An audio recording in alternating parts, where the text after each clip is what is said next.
السلام عليكم ورحمة الله وبركاته. الحمد لله. நம்ம அஞ்சனா சரஃபில் ருபாய் மஸீது ஃபீஹி என்ற பகுதியை பார்த்துட்ருக்கோம். அதில் போன முறை நம்ம பார்த்தது ததஹரஜ என்ற வசனை நாம் பார்த்தோம். தஃபஅல அப்படிங்கிற ஒரு வசன். இப்போ இது ரெண்டாவது பாபு நம்ம பார்க்குறது. இந்த வகைக்கு, அதாவது இந்த ரெண்டாவது வகைக்கு நம்ம பார்க்குறது ரெண்டு பாபு இருக்குது. மொத்தம் ருபாய் மஸீது ஃபீஹிக்கு மொத்தம் 3 வசன், அது 2 வகை. அதில் முதல் வகைக்கு ஒரு பாபு, ரெண்டாவது வகைக்கு 2 பாபு. அதில் முதல் பாபு பார்த்திங்கன்னா யஹரஞ்சம இஃப் அன்ல வசன்.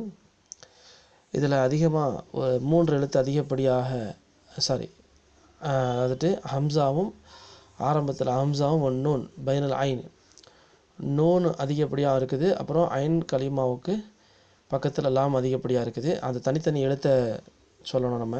அதாவது ஆரம்பத்தில் ஹம்சாவும், அதுக்கடுத்து நூனும், அதுக்கடுத்து லாவும், இதெல்லாம் அதிகப்படியாக இருக்குது.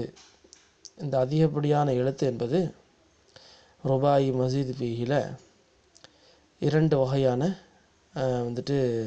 இருக்குது. அந்த பாபத்தை நம்ம பார்க்குறோம். ஸோ இதனுடைய உதாரணம் யஹரஞ்சம இஃப் அன்லல எஃப் அன்லிலு இஃப் இன் லாலன் ஃபஹுவ முஃப் அன்லிலுன் யஹரஞ்சம யஹரஞ்சிமு யஹரிஞ்சாமன் ஃபஹுவ முஹரஞ்சிமுன். இதுக்கு மஜ்ஹூல் வராது, மஜ்ஹூல் இல்லை. ஸோ இந்த மஜ்ஹூல் இல்லாத வசனுக்கு நாம்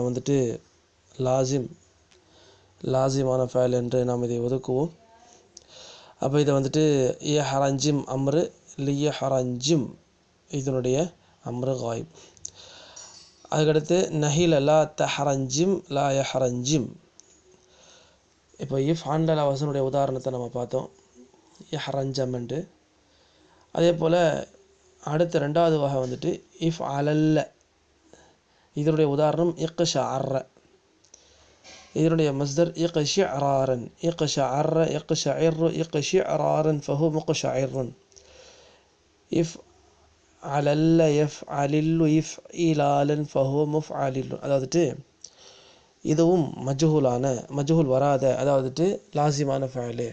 இப்போ ருபாயில் மஸீது ஃபீஹில் வரக்கூடிய அனைத்தும் வசன்களும் லாசிமான ஃபேலு அப்படின்னு நம்ம பார்க்குறோம். இந்த 3 வசனும் லாசிமான ஃபேல் என்பதை நாம் பார்த்துருக்கணும். அதே போல் இந்த ருபாய் மஸீது ஃபீஹில் இருக்கக்கூடிய அனைத்து வசன்களும் ரொம்ப ரேராக தான் புழங்குவாங்க. அரபு மக்களுக்கு மத்தியில் இது புழக்கம் மிகவும் குறைவு. அதனால் அர்த்தங்கள் சந்தர்ப்பங்களில் மட்டும்தான் வைக்கப்படும். அதனால் இதுக்கு நான் அர்த்தம் சொல்லலை. ஸோ இதுக்கு தனித்தனி அர்த்தம் இருக்குது. இதுக்கு இக்ஷஅர்ர இக்ஷஇர்ரு இக்ஷஇராரன் ஃபஹு முக்ஷஇர்ருன் அப்படிங்கிற அந்த உதாரணத்தில் அம்ரு இக்ஷஇர் லி இக்ஷஇர், நஹி லா தக்ஷஇர் லா யக்ஷஇர். இதை நீங்கள் இதை எழுதி இதுவரைக்கும் படித்த ஒவ்வொரு வசனையும் தெளிவாக பாடமாக்கிக்கிறங்க. சுலாசி முஜர்ரத், சுலாசி மஸீது ஃபீஹி, ருபாய் முஜர்ரத், ருபாய் மஸீது ஃபீஹி. இந்த 4 வகைக்குள்ளே தான் ஒட்டுமொத்த சர்ஃபினுடைய அடிப்படையை கட்டமைக்கப்பட்டிருக்கிறது. அதனால் இந்த 4 வசனுடைய, அதாவது 4 வகையினுடைய வசன்களை ஒவ்வொன்றையும் எத்தனை எழுத்து அதிகப்படியாக இருக்குது, இது அசல், இது ஃபரகுனா இது பிரிவு.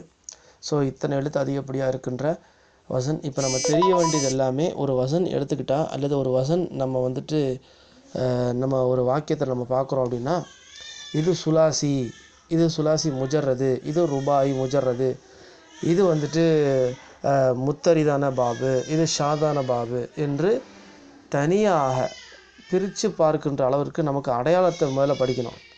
ஸோ அந்த அடையாளத்திற்காக வேண்டி இது நடத்தப்பட்டது இது வரைக்கும்.